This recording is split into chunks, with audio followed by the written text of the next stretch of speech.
Um, so let's say if everything began this year,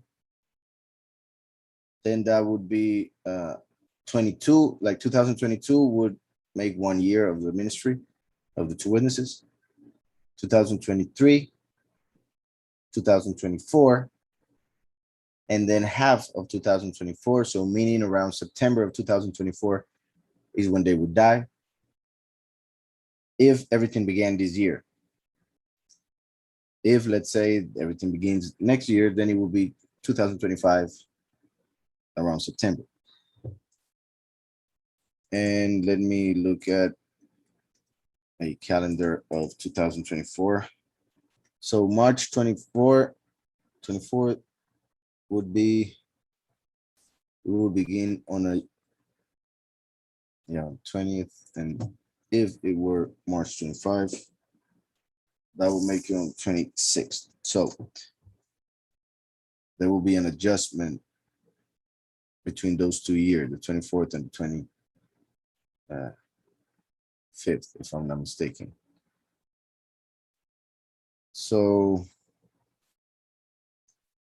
year 24, we will go to September, which would begin on, well, September 18 would be Yom Teruah. So this would be Yom Teruah, the 18th of September of 2024. And if that was the day, then that would be the time when the two witnesses would be in prison. So Mars is in Gemini, as in the two brothers, the two witnesses going through war, spiritual warfare or testing. Then the bull, which is the last, the ox that will be killed on Yom Kippur, which is 10 days later. We'll see that in a moment.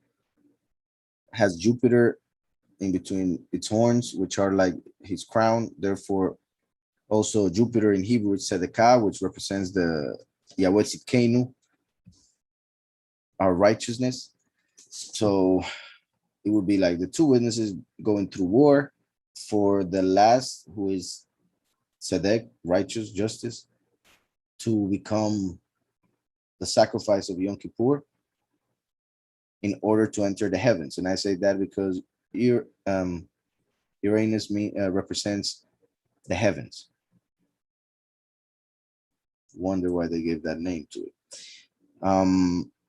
Then Saturn would be right in the water of Aquarius. So that represents time for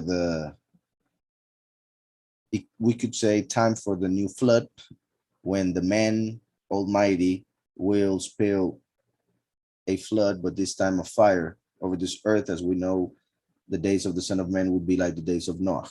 So Saturn represents time, and it will be time for water or plagues or the last. In fact, we could see this as a bowl of wrath, as a bowl in the water as blood. Like we see the bowls of wrath are bowls filled with blood. So it will be time for the bowls of wrath. And not only that, look how during that day there will be stars falling from Aquarius, the southern, well, these stars right here. So there will be stars falling on that day in Aquarius next to Saturn. Also, interestingly, Mercury, which represents Azazel and the merchants who have sold the doctrine, meaning, well, creating the apostasy to make money and all of that, would be under the foot of the lion of Yahudah.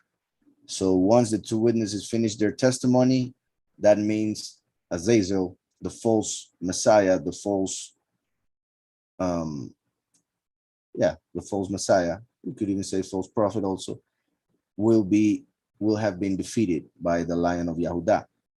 That will be that day. That will be day 1, then 2, 3, 4, 5, 6, 7, 8, 9, 10. So the 27th of September of 2024 would be Yom Kippur, which could be when the two witnesses die if everything began this year. I want to make that clear, those if and all that.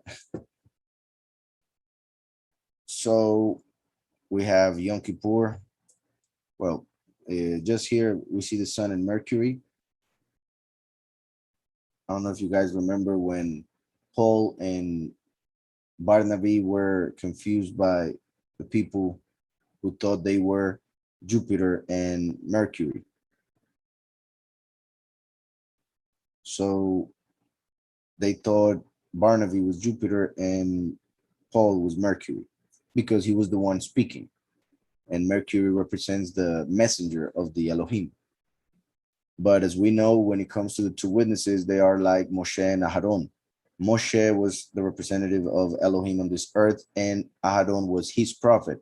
So in a way, when we see the sun and Mercury in a positive sense, that would represent the son of righteousness, the witness like Moshe, and his messenger, Eliyahu, like Aharon. So the sun and the moon, like the two witnesses on Yom Kippur, will be one with the congregation represented by Virgo once they die for the congregation. And not only the congregation will be represented by Virgo, also Venus connects, like I repeat, in the positive sense, it's seen as feminine. From those stars is the only one. Just like the moon is seen as feminine, the sun is masculine. Venus is seen as feminine, and therefore it would connect with the congregation, which is right at the feet of Virgo, who represents also the congregation. Look how Mars still in Gemini. So in fact, it is right in the middle. Like it moved closer to the center during those 10 days because we were on the 18th and it was entering Gemini. But on the 27th, which would be Yom Kippur, we have it right in the middle. So the two witnesses in the middle of war when they are killed. And that would be their main test, of course, to have to go through that. Jupiter is still in the middle of the horns of the bull, which is the bull that is sacrificed on Yom Kippur to become king of righteousness. Saturn still under the water of Aquarius, but look how there's no stars falling anymore. My point is that the fallen stars of Yom Teruah would be mainly for that time period in which they are caught.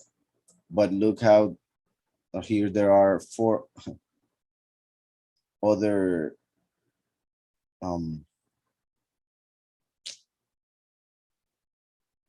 events of stars falling, 4 different places from the heavens where stars will be falling. And all of that is also interesting because, as we know, once the two witnesses die, once they resurrect, they will go to the heavens, and Michael, which is one of the two witnesses, will take Satan out of heaven. So he will fall with a third of the angels. So look how there are so many falling stars during this time period. It is as if Yahweh, because this normally happens during this time. So it would be as if Yahweh was telling us that Satan would fall with his angels, the stars, the third of the stars of heaven, during the time of the 7th month, which in the Gregorian calendar is September. So let's say they are killed there, then the 30th would be 3 days after they are killed. 4, 5, that would be Sukkot, which is when the false Messiah could manifest. So look at those 4 spots where there will be stars falling. Also look at the moon, how we got closer to the sun and Mercury in Virgo. For instance, just like the chosen few will be going to the mountains to get together with the two witnesses as the congregation. Venus is getting closer to Libra, which now that I see this, connecting it with what I mentioned regarding Yom Kippur, when we had Mercury and the Sun in Virgo, and then Venus at the bottom. And I mentioned it just like the feminine, so it could be the congregation. It could also be seen as the many, for Venus has also negative connotations and is feminine, so it could be seen as the congregation of the many, while Virgo, the congregation of the few, the virgin. So in during Sukkot, which is 7 days, we're about to see those 7 days go through. The moon in Virgo, like the chosen few, go into the Sun and Mercury like the two witnesses, while Venus is about to be judged. So we could be seeing like the great whore about to go through judgment during the 7 bowls of wrath. Or if we talk about the many, they will go through judgment, meaning they will have to die and then be resurrected, justified because of the faith in their hearts, unlike the few who do not have to die. So this, let's say this is the first day of Sukkot. So 1, 2, 3, 4, 5, 6, 7. And then Shemini Atzeret, which would be the 8th, when it is possible for the harvest to happen. Look how Venus is right in the middle now of Libra, like representing the judgment of the great whore, and therefore the great tribulation for the many. So we could say Venus as the apostasy on one side, the many who follow the Almighty and have faith in Mashiach, and on the other side, the ones who claim to have faith in Mashiach yet do not fulfill his commandments. So the many split in two. While, look at this, I mentioned how this day could be the day of the harvest, and the sun is right in the hand of Virgo with Spica, which is pretty much taking the wheat of the harvest. Virgo taking the wheat in the hand, and that is the son of righteousness in the hand. We know the son of righteousness, the last is the hand of Yahweh, taking the wheat, who are the chosen few, with the help of his messenger, represented by Mercury. Let's see if there's anything else interesting here. Saturn still there because that's what Saturn does. He takes forever. But in fact, look how it has been there since Yom Teruah, right? And we said Yom Teruah was was it the 18th? Yeah, I think it was the 18th, Yom Teruah. Look how Saturn is barely entering the water. So let's go 1 month prior. Where did it go? Just a second. All right, there you go. You see how it's far away from the water? So even though we just saw like 20 days, and Saturn remained in the water the whole time during those 20 days, the first 20 days of the 7th month. But we take it 1 month earlier and it's far away from the water. It's outside of the water of Aquarius, right? That's what I mean. So my point is that when we get closer to the 7th month is when Aquarius has Saturn entering the stream of water, which would represent the second flood coming, the bowls of wrath, etc. So by Yom Teruah is entering the water on the 27th, which would be Yom Kippur. It's right there. Then 27, I said Yom Kippur, right? So 10, 11, 12, 13, 14, 15. Then 15, that will be Sukkot, but then we have, that will be the first day of Sukkot. So the second day, the third day, the fourth day, the fifth day, the sixth day, the 7th, and the 8th. So for the harvest, is right in the middle of the water and is moving very slow. Then I'll continue from Shemini Atzeret to see what happens. You see how it's getting right in the middle of the water, which I repeat would represent the bowls of wrath, the time for the bowls of wrath, the time for what we could say is the second flood, but of fire that would fall on this earth right after Shemini had said it. And then I'm going to switch by month. Let's go to the 11th month. Just a second. Go. Go. 2 months, 3 months, 5. And you see how, so it lasts there about 2 to 3 months inside the water, and then it comes out real quick. And you see how it starts going far away and far away and far away. So it is as if it went to the water during that time to represent that. And look how I'm moving and moving and moving, and Saturn is not going back, but it's slow somewhere else. I hope that's clear. Just the fact that Saturn will get in the stream of water of Aquarius by the time in which it is possible for the two witnesses to be killed and the chosen few to be harvested. So that was on the 24th, but let's say everything starts next year, and therefore 3.5 years later, it will be September of the 25th. And it will be on the 25th or the 24th. I would have to go and check, but that would take a while. So I'm going to leave the 24th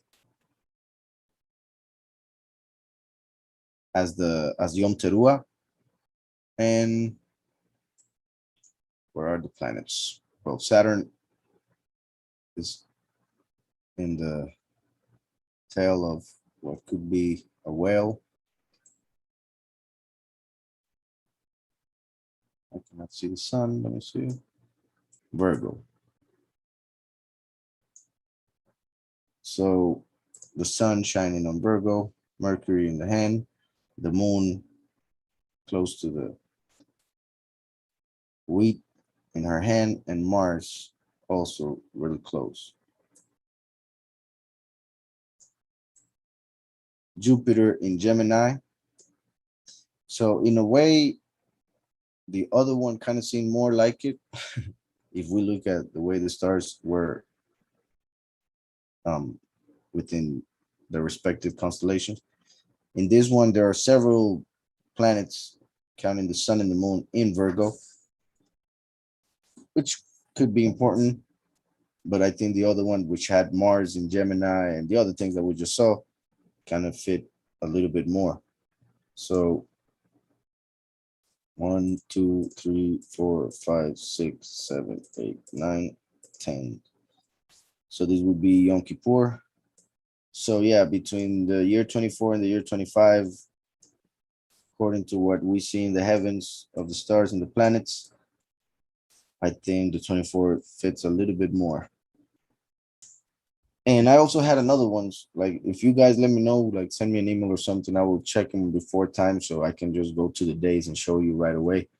Of other important days other than the ones I showed you, I had some other alignments that were going to happen throughout the 3.5 years.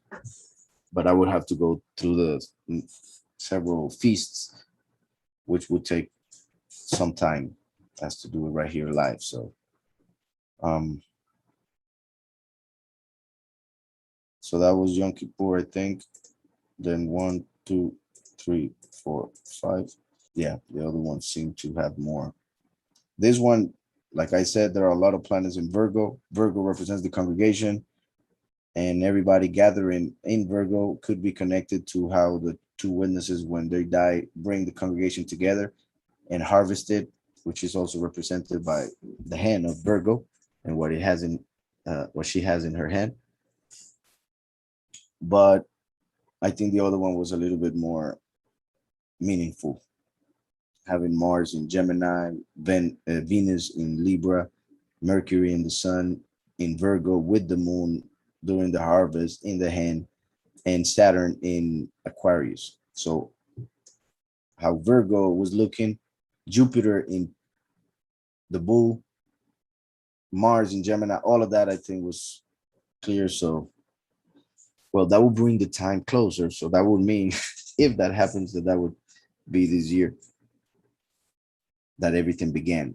So that would mean that in about 15 days, we must keep our eyes open for the third uh, world war, which could happen anytime once autumn begins. In fact, since the Jewish people believe that autumn began right now, in a way we could keep our eyes open from now on, because they fulfill whatever they do in their calendar. And that's why they later say, you see, however this happened in our calendar, in our time, it is because they have the power to make it happen. So sometimes they do it with their calendar, so we must pay attention.